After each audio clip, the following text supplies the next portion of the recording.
So today we are going to be playing with spirals and contrast. And these are two ideas that you can use both in informing how you move, informing the quality of your movement, but also in providing stability, both in your flow and in your training for flow with regard to mobility, strength, etc.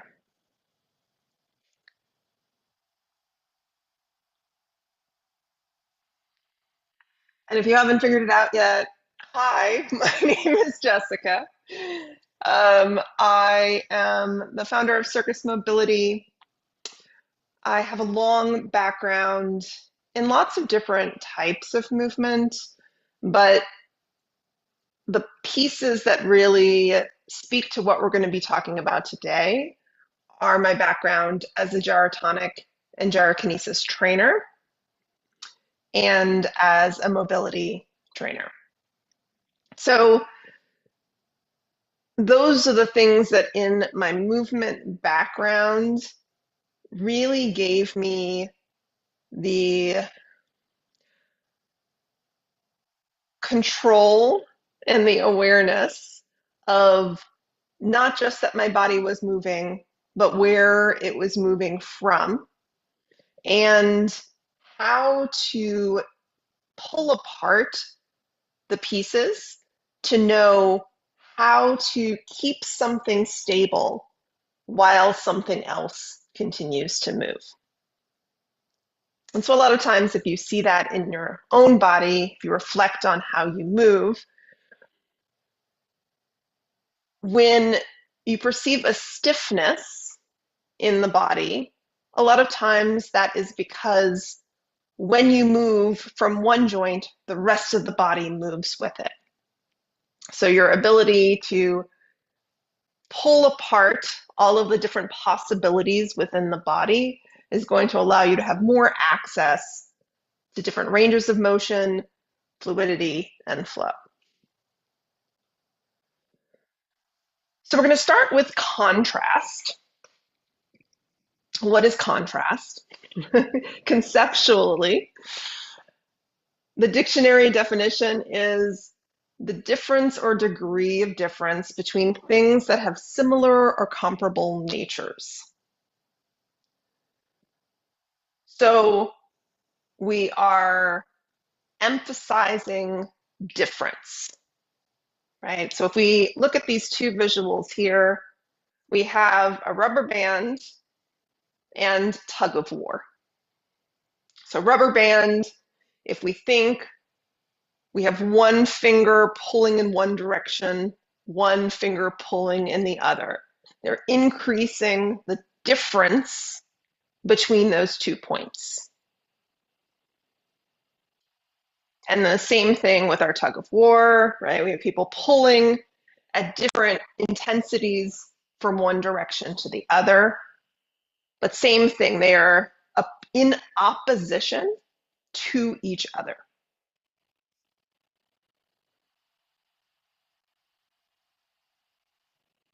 And we can think about it as these two lines here.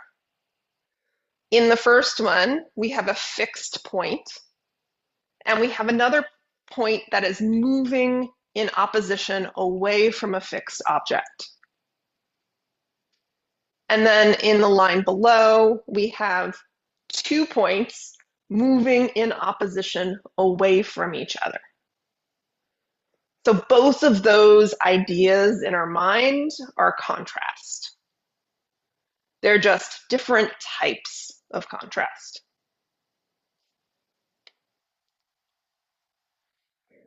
So if we look at these two photos that I got in Canva, just going to be honest there. Where do you see contrast in this first picture, the one of the dancer with their leg up in the air? And you can just drop it into the chat. And if we think of either one a fixed object and something moving away, or if we're thinking about things moving away from each other, where is this happening in her body? So we have legs moving away from each other, but also the arms moving away. We have opposition from foot to foot. Yeah. We also have fabric moving away from the body, and that's absolutely true. The fabric is moving in contrast to the body. Yeah. And so what about the other photo? We have a heel hang, or I don't know what you call it on fabric. I mean, I've done it. I just don't remember what it's called. Bat hang. I think that's what we called it, bat hang. Where is the opposition in the aerialist hanging from her feet?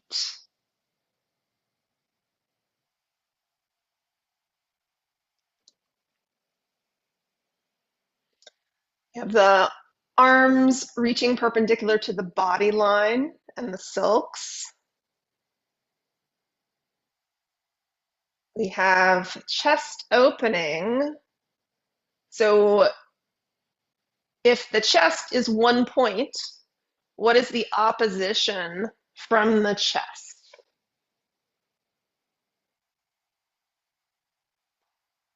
Britt says hips to knees. Yeah, so we have the knees reaching away from the pelvis, which is moving in the opposite direction.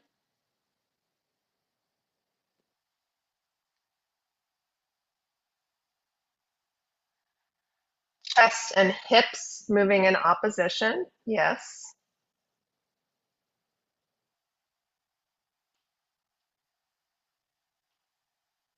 Yeah, so those are some great features of contrast, right? That these dancers are creating lines of contrast in their bodies.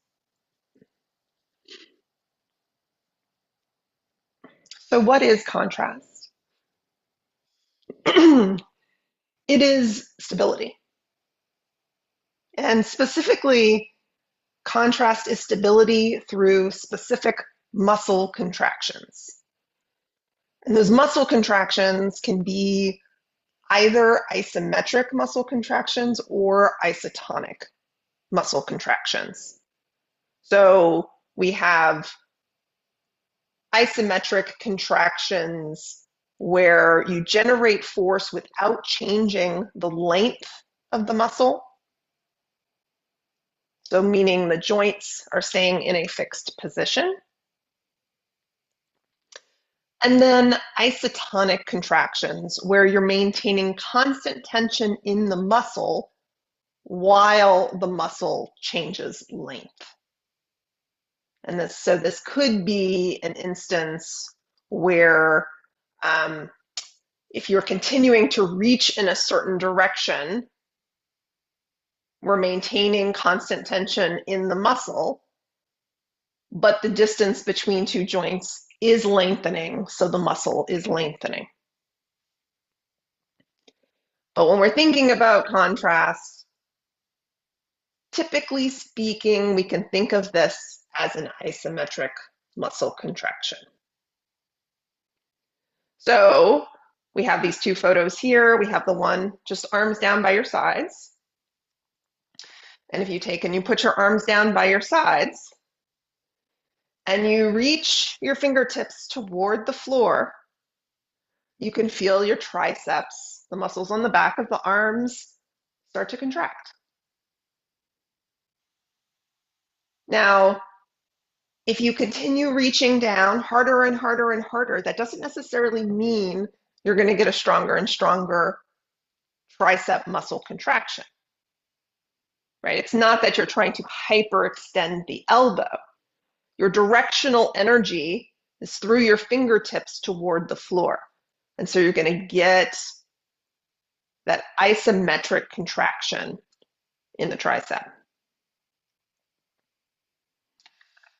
If we're talking about our bicep, let's say we're in a bicep curl situation. So 90-degree angle, which you can, if it doesn't disappear, the green screen. So let's say here we're creating contrast between the push of the elbow away from the body and the stability of the shoulder joint, which is staying in a fixed position. You can feel similarly your tricep muscles start to light up a little bit, your serratus, the muscles kind of in the armpit area start to light up. So again, once we've reached the end of our push, you're just going to feel muscles start to light up. And here, if you push out and create that stability through contrast, you're allowing yourself to use your serratus to stabilize your scapula in that position.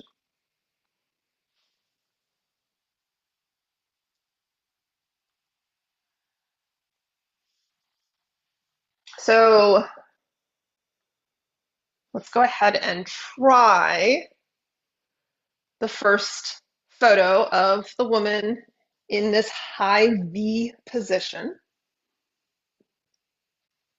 just from a seated position or standing, if you're standing. And bring your arms into this position and reach your fingertips out as far as you can.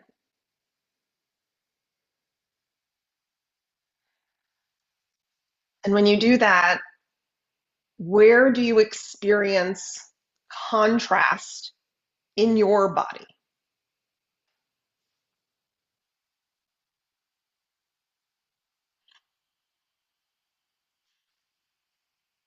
You can drop it into the chat or you can just think the thoughts.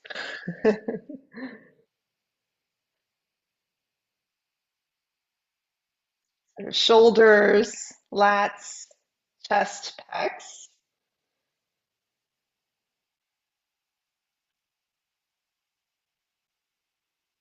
Yeah. So Soleil says shoulder blades to keep shoulders in place. Right. So when we're reaching out, if we reach out as far as you can, the scapula moves. You'll reach an endpoint. If you're hypermobile, it may not be an endpoint you want to reach, but there will be a physical stop in the body at some point. You're not going to projectile your arm off of your body. So there is going to be contrast without stability in the shoulder if you choose to do that. Go gadget arms, exactly. But we can provide stability around the scapula, thinking about the scapula, the medial border, so the inside edge of the scapula moving closer to your spine. That's going to stabilize the scapula. And then if you continue to reach through the fingertips, you're going to create that isometric contraction through the arm in a straight arm position.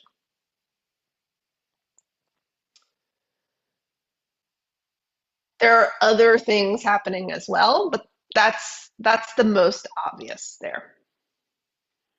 And then if we look at the picture on the right from a seated pike position,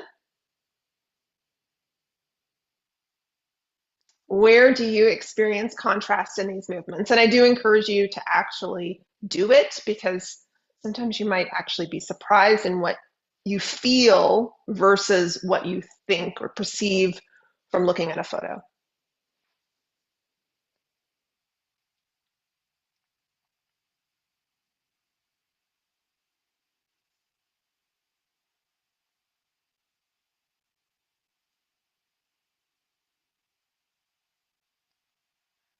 All right, so the experience in the body here is going to be oftentimes what muscle is at stretch or at length, what nerve is at stretch or length. So your experience of contrast might be in your hamstring or in your low back or all of that. But what happens if you purposefully try to accentuate the contrast itself? So if we're in a pike position, we have a pelvis and feet that can be moving in opposition from each other. So from your pike position, try to create more opposition, more contrast between your pelvis moving to the wall behind you and, let's say, your heels pushing toward the wall in front of you. And if that is the case, what do you experience in your body when you add more contrast between your sits bones and your heels?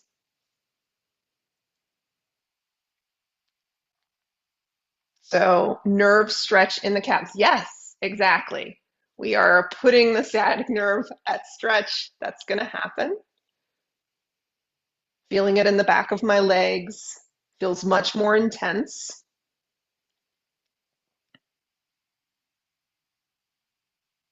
Yeah. And so my question for you here is, relax that for a second.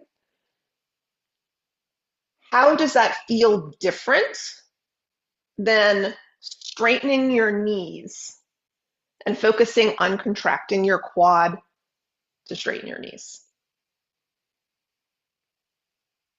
And again, if you're hypermobile, this is a very important distinction, right? Because if you have the range of motion to push your heel back, push your knee backwards toward the ground, that is going to feel very, very different than finding opposition through the leg to come to a straight knee position. So it feels much more lengthened and spacious, more comfortable. Yeah, exactly.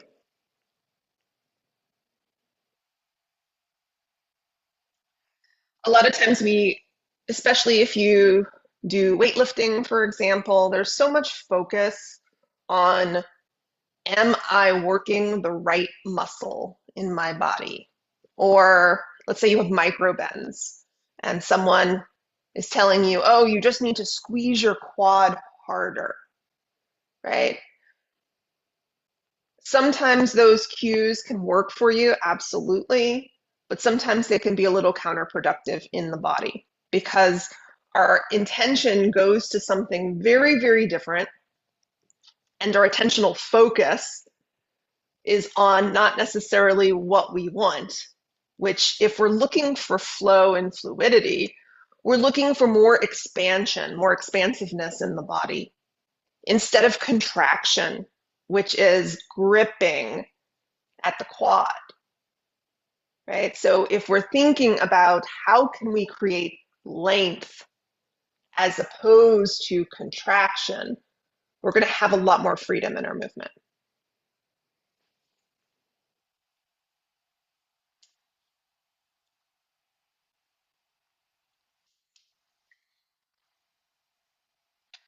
So going back to this pike position, and if we're thinking about our sits bones and our heels being in contrast, what happens if you don't anchor your sits bones? Meaning, if we think about the first visual we had where we have a fixed position and we're pulling away from the fixed, or if we have two things that are pulling away from each other, What happens in your pike position if you just reach through the heels as hard as you can? Well, not as hard as you can. Again, I hesitate to say that to hypermobile people who will do some weird things in the body. But if you simply focus on lengthening through the heels, what happens?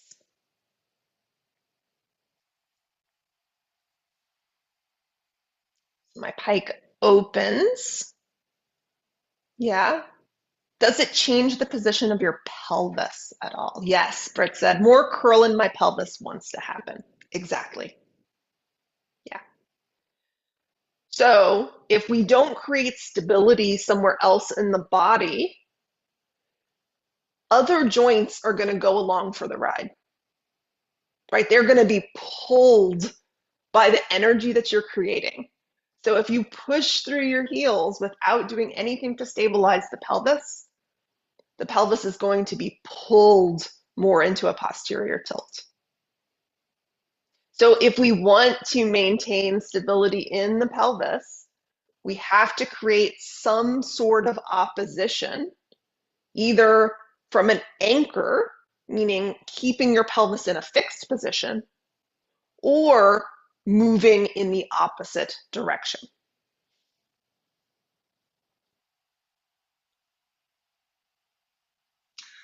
So how do you create an anchor? Any ideas? I'm getting Socratic today.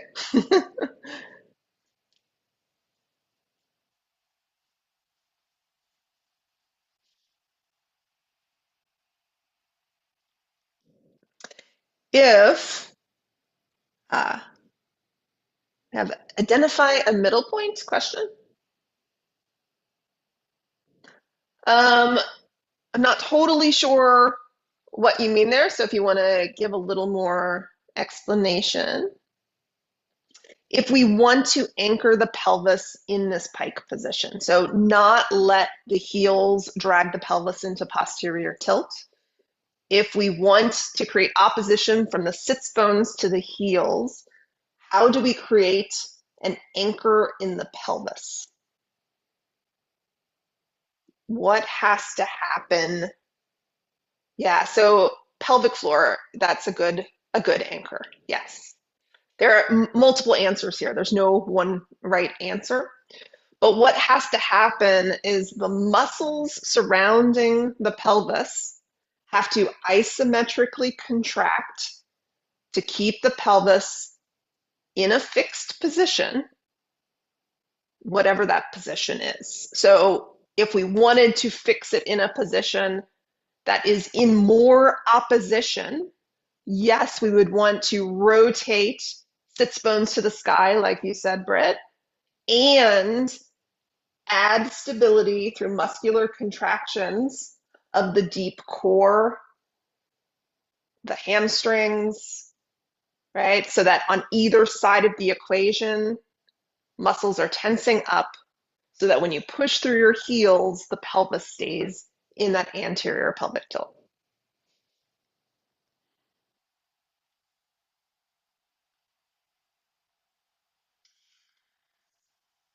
What we're doing here is providing relative stability. So the concept of relative stability is that by providing stability at one joint, it frees up mobility at the neighboring joints. So if we look at this first back bend example, if you just go into a back bend, I'm not going to say you should go into a back bend right now. If that's very accessible for you, not warm, go for it. It's not for me, so I wouldn't suggest it for most people. But if you go into a back bend and you don't contract any muscles, you just kind of push yourself up there, and what happens, happens. Your body is going to go into its most flexible places. Wherever your body naturally is the most bendy, that is where it's going to go first. So for most people, that is going to be the low back. And that's because we are designed to have more mobility there. If we want to create a back bend that has more of a consistent bend, not a hinge point in the low back, what we have to do in our bodies is create some more stability in the place that likes to bend in order to free up more movement in the places that don't like to bend. So in this back bend example, by using the core and using the glutes in concert with each other, we can provide stability around the pelvis and the abs in the low back area, right? The abs are going to be the opposite of the low back getting into more and more extension. So if those two things work together, then you can focus on movement in the upper back. And of course, the same thing is going to be true in our flying cobra type positions. Typically, what happens here is if you can get your stomach off the floor at all, people lift and they get this big cramp in their low back because all of the muscular effort to go into this position goes into bending more in your most flexible place. But if you actually want to get up higher in a flying cobra, you need to turn on your abs to support the spine and your glutes to extend the hips to be able to lift higher into your cobra.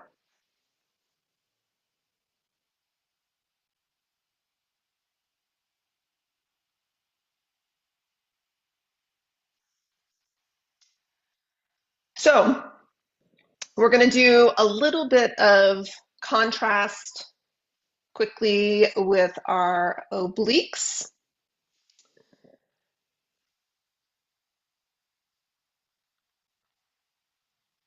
So if you're in a standing position, we have a stretching side and a contracting side when it comes to a standing side bend. But as you start moving over to the side, the pelvis is going to start to tip over like a cup tipping. And so if we're trying to maximize the contrast, the space between our hip bone and our arm, we need to stabilize the pelvis to do that. So here we have a picture of our obliques, internal obliques, where we're connecting from the pelvis to the ribs. So if we know origins and insertions of muscles, this can be very helpful, although you can just sense it in your body as well. But if we're trying to get opposition to create length and stretch in muscles, then knowing where they attach is really helpful to do that. So if we want to get more of a stretch on our obliques, we have to stabilize the pelvis. Because if the pelvis moves as soon as you start to side bend, then you're not actually creating more distance between those 2 points.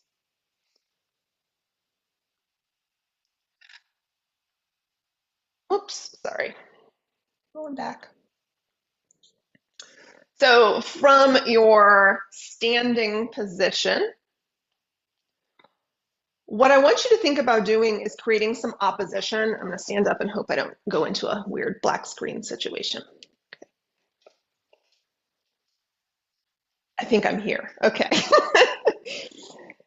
So if we have our hip bone, we want it to stay exactly where it is, right? So if we reach our arm up, we can just think about the hip bone moving toward the floor as the arm reaches up. But if we want them to move in contrast to each other even more, we can soften that knee so that this hip moves toward the ground as the hand reaches up. So we've created more length between those 2 points.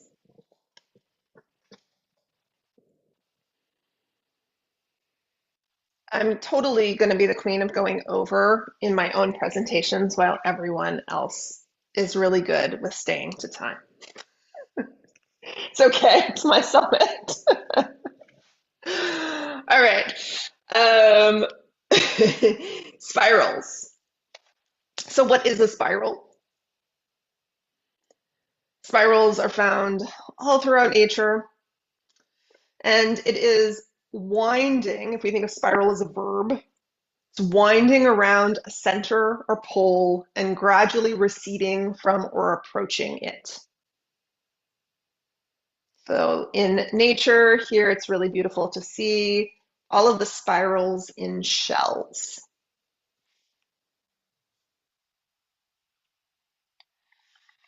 And they're all within living objects, right? Plants, animals. Here, our DNA itself is a spiral, and there are spiral lines of fascia all throughout the body. So when we are thinking about moving in spirals, we're moving with our body. We're moving the way our bodies were designed to move.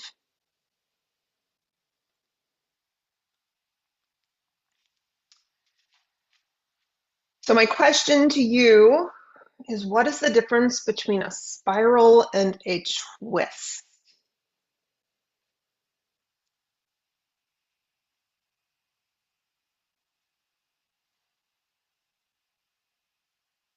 Sam said spirals keep going. Absolutely. Yeah, there is an element of infinity in a spiral, right? Because we have that like constantly getting closer or farther away from center. Yeah, twist halts.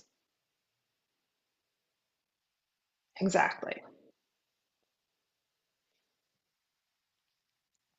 Oh, I love this visual of a spiral staircase.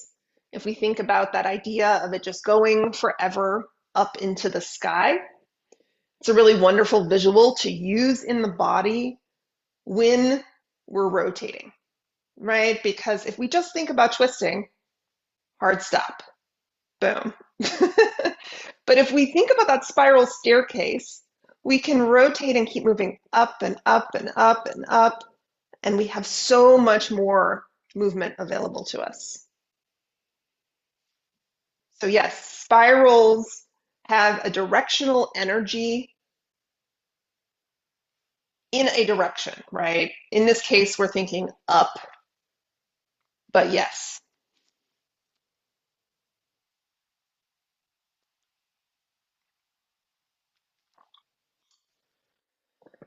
So go ahead.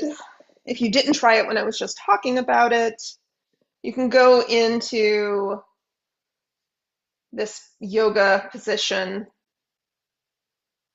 I don't know the name of it. I don't do yoga. So I just call it seated spiral. I don't know if that's its name in yoga. But what I want you to do here is just feel the difference in your body between those two things. Think about twisting as far as you can and then release that energy.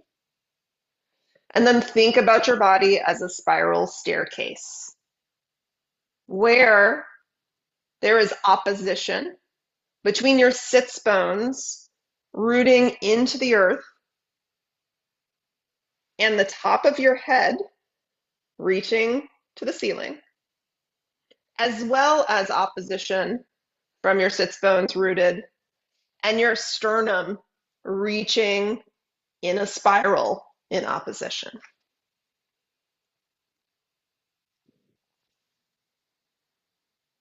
And how does that feel?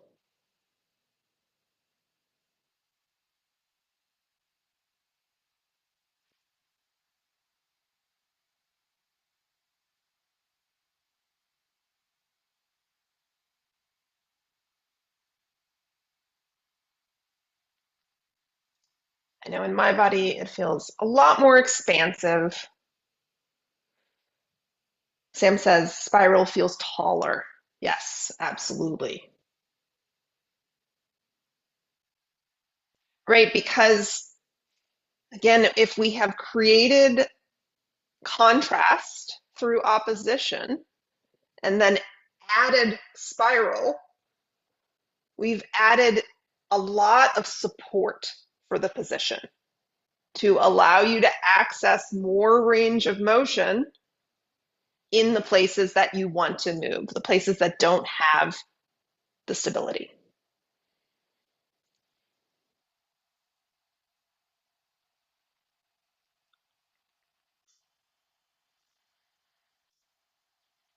In our seated spiral, where is our anchor and where do we have space to expand into? Right? Where are you stabilizing and where are you mobilizing? We talked about the sits bones rooting into the ground. So we have stability through the pelvis. Just by the nature of this position, we're fixing the pelvis by pressing that leg into the arm. We also have some stability going on from the resistance of the ground or the feedback from the ground. Polov said, felt what stabilizes me was the crossed bent leg and the turn of my head, torso opposite. Yeah, so the crossed leg is stabilizing the pelvis in a specific position. Where is the expansion? So what are we allowing more mobility to come into in the body? This isn't a trick question. Thoracic, yes, exactly. Neck, yeah, possibly. Spine, Yeah, so if the pelvis is in a fixed position, you're going to provide some stability to the low back as well, which means that the vertebrae that are going to be moving the most are going to be in the thoracic spine. And if we're following that spiral energy up, like the spiral staircase, we're also going to have more rotation in the neck. Yeah. Ribs, absolutely, the ribs are moving here as well. Yeah.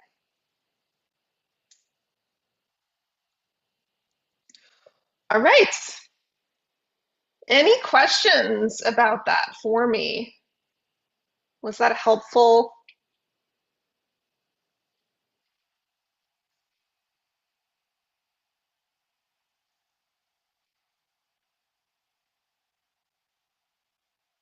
Yeah, I find that one of kind of the common things that comes up with people who either haven't done a lot of mobility work or they've done a lot of mobility work or flexibility work, but without certain intention, it's where you're just trying to, let's say, get your split lower or just get your chest down to the ground without much thought about how to stabilize the parts of the body that you need to in order to create length.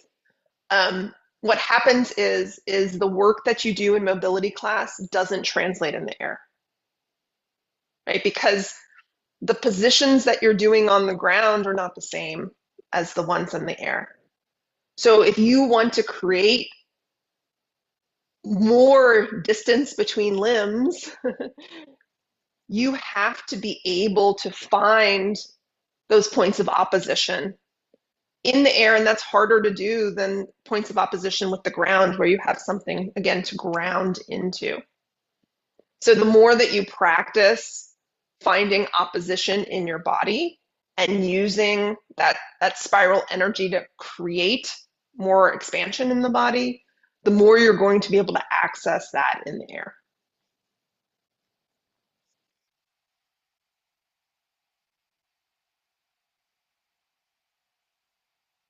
Sandy said, I realized how much some body parts were compensating for each other, and slowing it down like this is really nice. Yeah, exactly, because we will always go into our most flexible places. And even if we're not very bendy, we all have places that take more of the bend.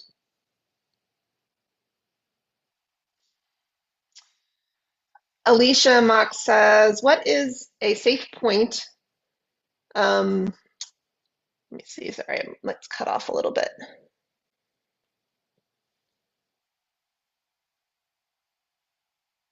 What is a safe point, would you say, in the lengthening the body in the contrast for hypermobile people?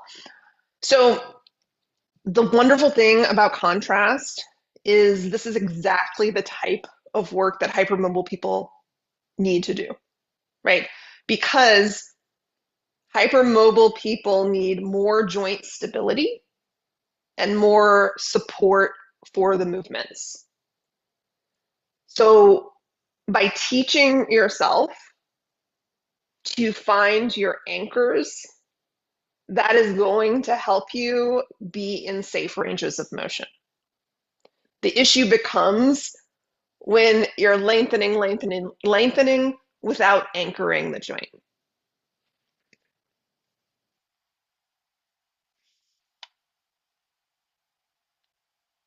So anytime you feel yourself in your body going into your hypermobility, the question you want to ask yourself is, am I creating contrast? Because usually the case is you're not, right? Usually the case is, again, if we're thinking about that seated on the ground pike example, instead of lengthening the foot out and the sits bone back, you're either pushing the knee toward the ground or you're pushing the foot forward without anchoring the hips.